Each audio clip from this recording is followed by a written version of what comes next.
Bonjour et bienvenue dans cette vidéo qui va vous accompagner pour coudre le maillot de bain sur oie. Pour bien démarrer ce projet, il faut être bien équipé. Je vous conseille d'utiliser des aiguilles spéciales stretch. Elles ont une pointe arrondie pour se glisser entre les mailles du tissu. Côté fil, utilisez du fil polyester de bonne qualité. Pour ma part, j'achète chez Rascol les fusettes de 1000 mètres de la marque Mettler. Vous trouverez les références dans les notes de cette vidéo. Si vous possédez une surjeteuse, vous pouvez enfiler les boucleurs avec du fil mousse. Ce n'est pas indispensable, mais le fil mousse est plus doux et donc plus confortable. Parlons maintenant des élastiques. Deux possibilités s'offrent à vous. L'élastique maille, qui est tricoté et dont la largeur ne varie pas lorsqu'on l'étire. Il ne faut pas le confondre avec la tresse élastique, dont la largeur diminue quand on l'étire.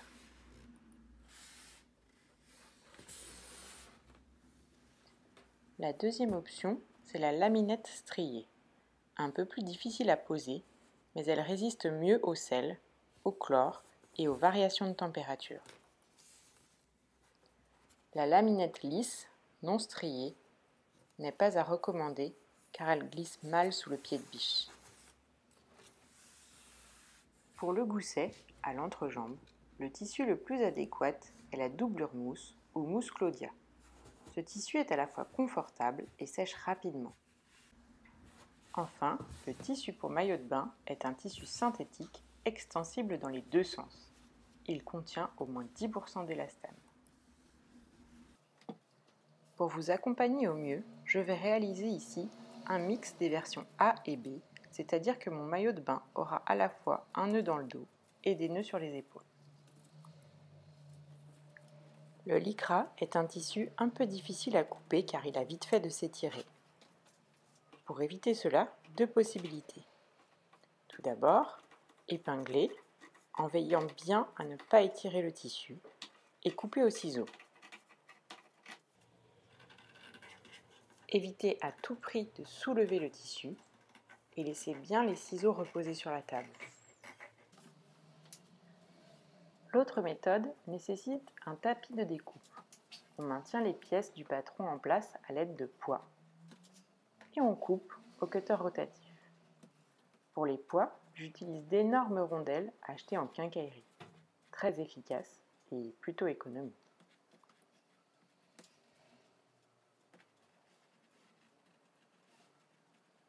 Ici, je découpe le devant au pli du tissu. Pour les petites pièces, je les maintiens fermement et je coupe autour.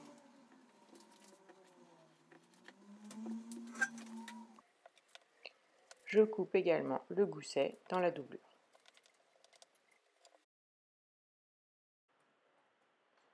Pour assembler l'entrejambe, superposez le bas devant et le bas dos, endroit contre endroit, le dos sur le devant.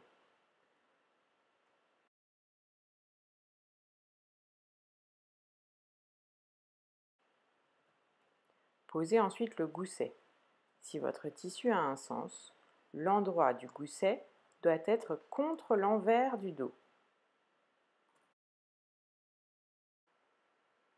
Je maintiens les trois épaisseurs ensemble à l'aide de petites pinces ou d'épingles. J'assemble les trois épaisseurs à la machine à coudre au point élastique ou à la surjeteuse. Pour éviter qu'un décalage ne se crée au démarrage, levez le pied de biche, tournez le volant pour lever le couteau en position haute. Cela vous permet de placer votre tissu assez loin pour qu'il soit bien maintenu lorsque vous descendez le pied de biche.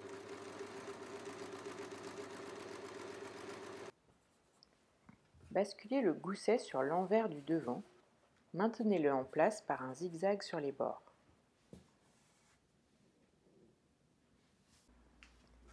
Ma machine à coudre me permet de régler la pression du pied de biche. Je l'ai réduit à 3 au lieu de 5 pour éviter d'étirer le tissu pendant la couture. J'allonge également la longueur du point. Je fais un zigzag d'une longueur de 2 au lieu de 1,5 habituellement. Assemblons maintenant les bandes contrastées au bas du dos et au bas du devant. Utilisez pour cela soit la surjeteuse,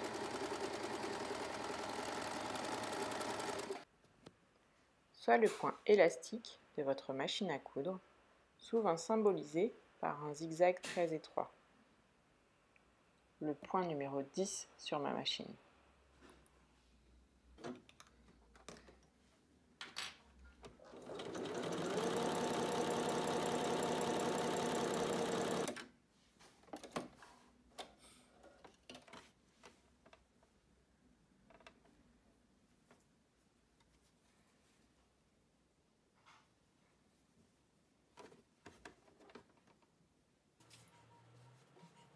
De la même manière, on assemble les hauts dos et le haut devant.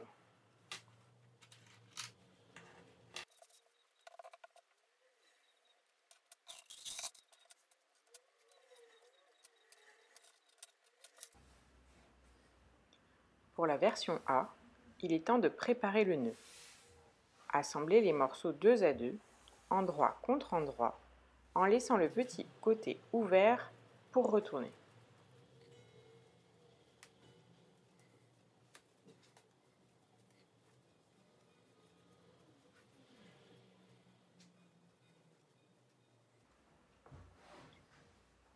Positionnez-les en place, fixez-les à l'aide de pinces ou d'épingles.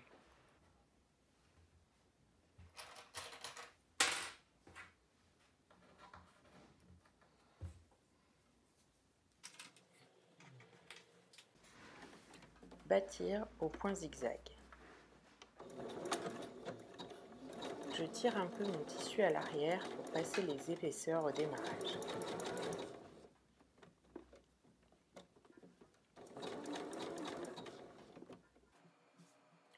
On peut maintenant coudre les côtés. On assemble toujours soit à la surjeteuse, soit à la machine à coudre.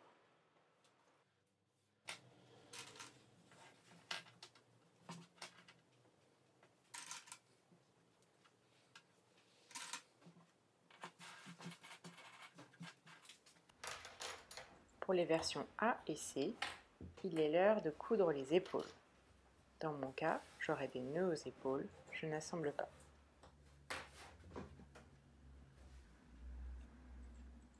Pour les élastiques, afin de pouvoir vous montrer les deux méthodes, j'ai coupé les élastiques de l'encolure dans la laminette striée et tout le reste dans l'élastique maille. On commence par les cuisses. Formez un cercle avec l'élastique, maintenir à l'aide d'un zigzag.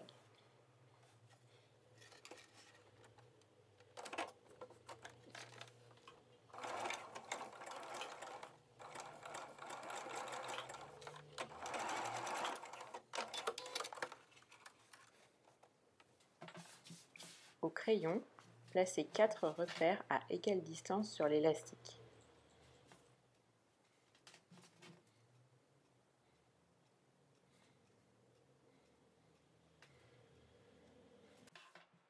De la même manière, placez 4 épingles à égale distance sur le tissu autour de cuisse.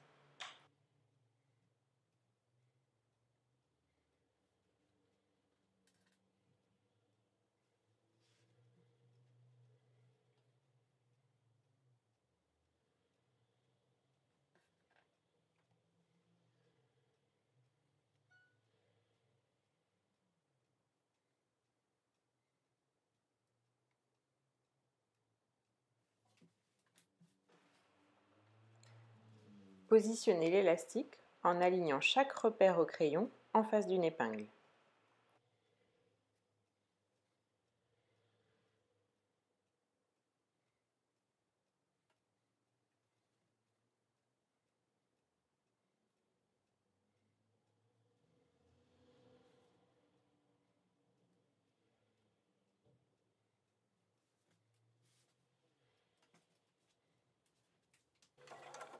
Nous arrivons maintenant à l'étape la plus délicate. Il faut piquer l'élastique au bord du tissu au point zigzag.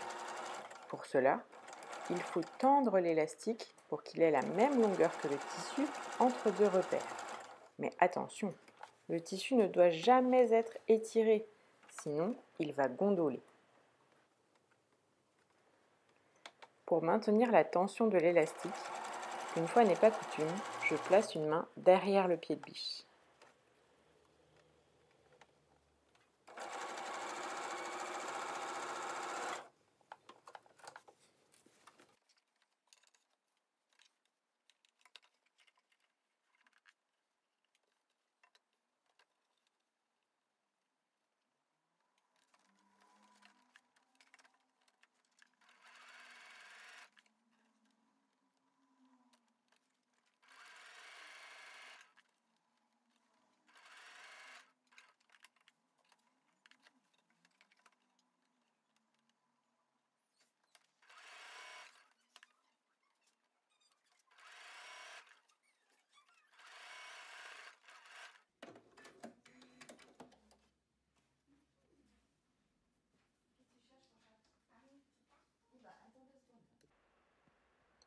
On va maintenant rabattre l'élastique sur l'envers et le surpiquer, soit au point zigzag classique, soit au zigzag triple point, le numéro 13 sur ma machine.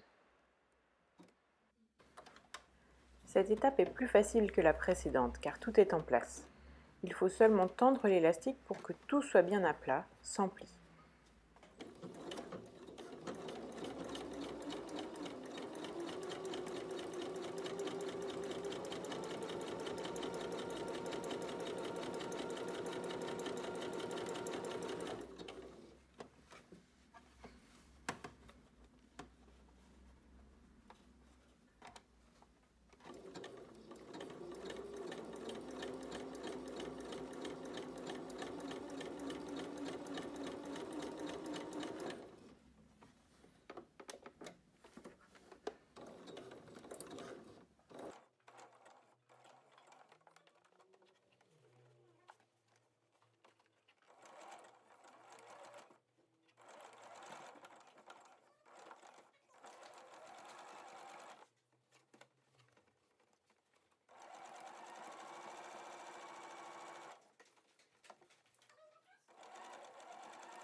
Pour le deuxième tour de cuisse, j'ai choisi de faire la première étape à la surjeteuse. C'est un peu plus difficile pour tendre l'élastique correctement. Il faut également faire attention de ne pas le couper, mais le résultat est un peu plus propre.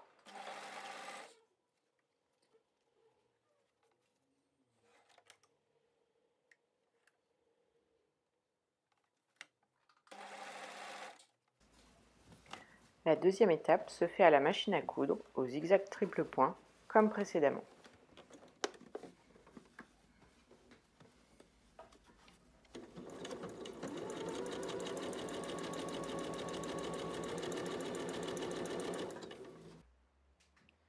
Pour les versions A et C, les emmanchures et l'encolure sont fermées. La pose des élastiques est donc identique au tour de cuisse.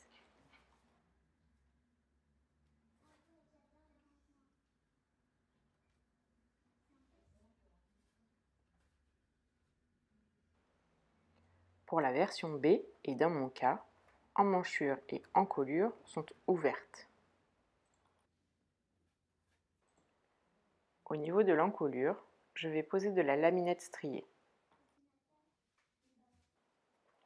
Pour l'encolure devant, j'ai repéré le milieu de la laminette et le milieu de l'encolure. Je place la laminette à 7 mm de l'épaule et c'est parti. Il faut veiller à ne pas couper la laminette. Un peu d'entraînement et tout ira bien. Surveillez vos repères, mais comme la laminette accroche un peu sous le pied de biche, elle s'étire souvent d'elle-même sans que l'on ait à maintenir la tension.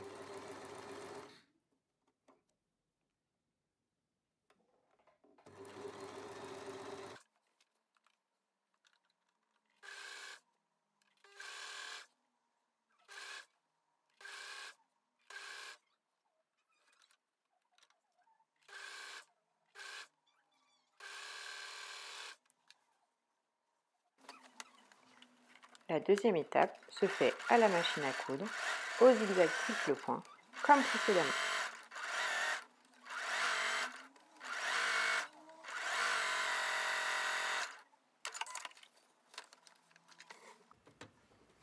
Pour la version A, dans le dos, attention à dégager le nœud pour ne pas le prendre dans la couture.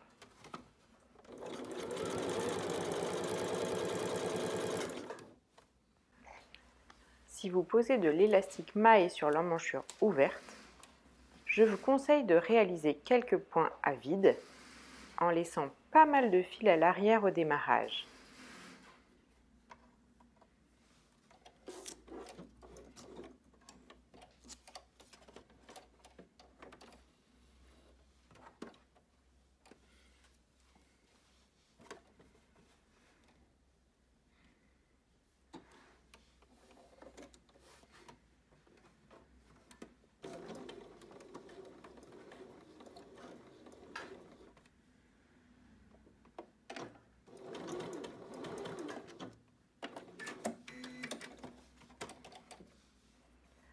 Vous pourrez ensuite tirer fortement sur ces fils pour aider la machine à coudre à démarrer et à passer sur l'élastique.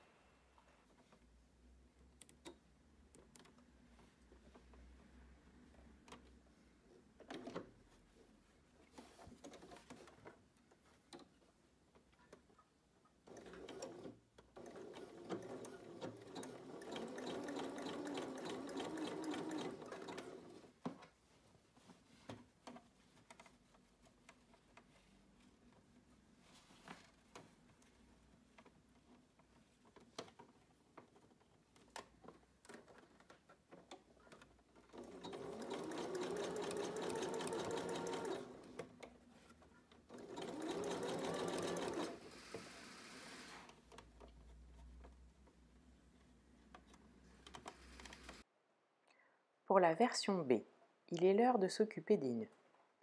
Assemblez-les deux à deux, endroit contre endroit, en laissant une ouverture pour retourner. Laissez également le petit côté ouvert.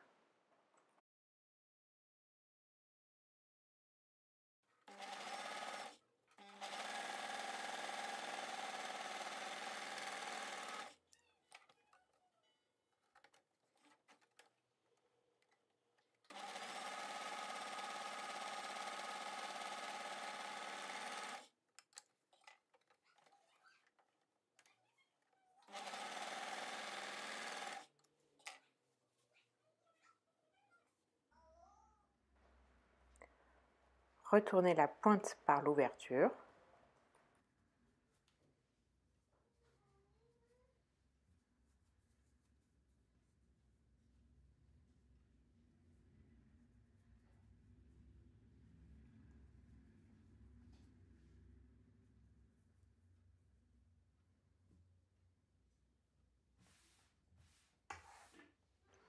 Glissez ensuite la bretelle dans l'ouverture, alignez-la avec le petit côté et piquez.